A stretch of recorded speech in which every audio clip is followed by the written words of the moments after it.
For many years, artist Robert Mountjoy was known for intense still-life paintings featuring groups of small items, often fruits or flowers, set in beams of light.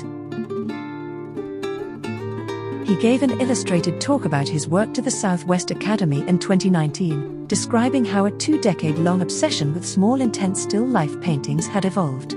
The paintings were conceived as abstract compositions.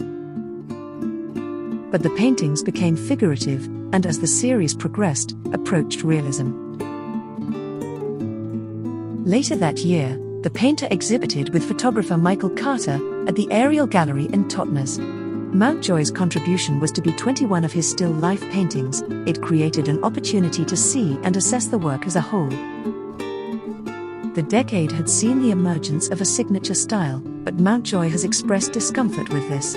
He was also disappointed that many viewers of his paintings were fixated on the accuracy of the representation. In his talk, he confessed to feeling a need to move away from the figurative.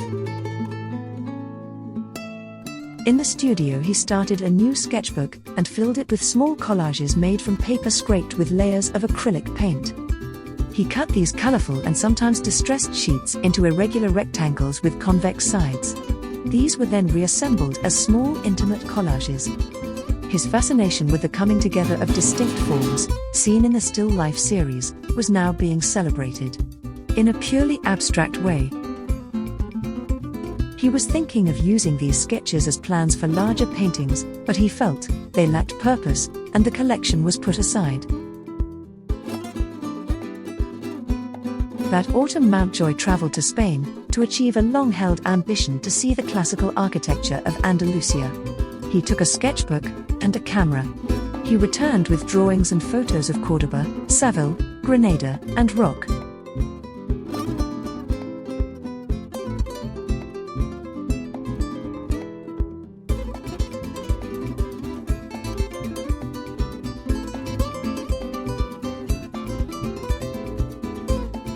He attempted some figurative paintings, but these looked cliched and not true to the subject, and so these were hastily abandoned. He returned to the quick sketches made in Spain, personal notes that grabbed the moment, but were not ready to share.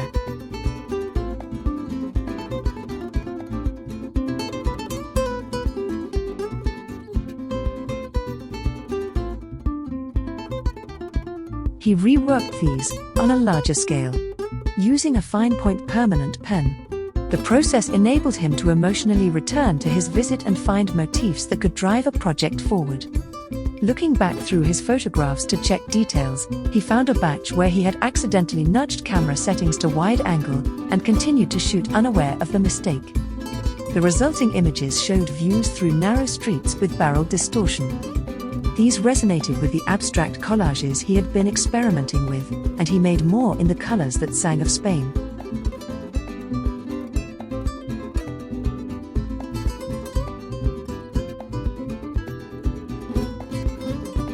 He adapted and scaled up some of his collage sketches, transferring them to prepared boards.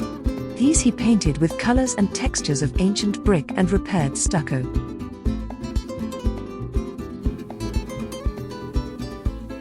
Working on high-density fiber or canvas boards, he built up layers of color and texture over the hard-edged forms.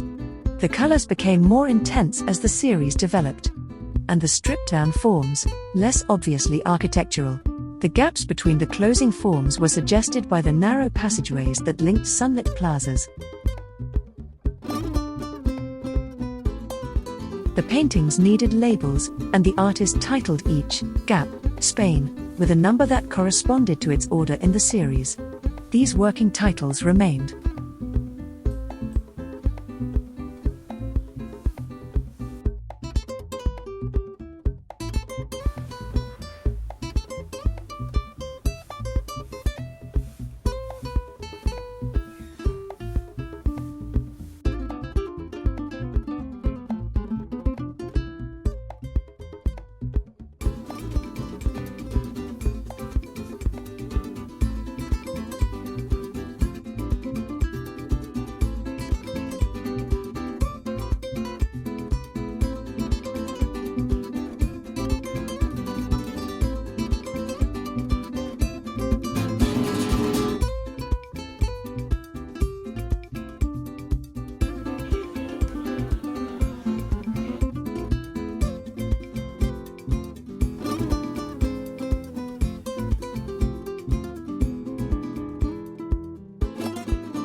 paintings from the Spanish Gaps project have been exhibited extensively. 2 of the early paintings were included in the Southwest Academy 2020 exhibition at the Penwith Gallery in St. Ives. Another 4 were placed the 21 group exhibition that year, also at Penwith Gallery. 8 of the acrylic paintings were shown at the Artisan Gallery with constructions by Sally Baldwin and oils Katie Jameson. Other paintings from the series have been shown at the Falmouth Town Gallery, the Limekiln Gallery Calstock, the Art Mill Gallery Plymouth, and Delamore Arts Cornwood.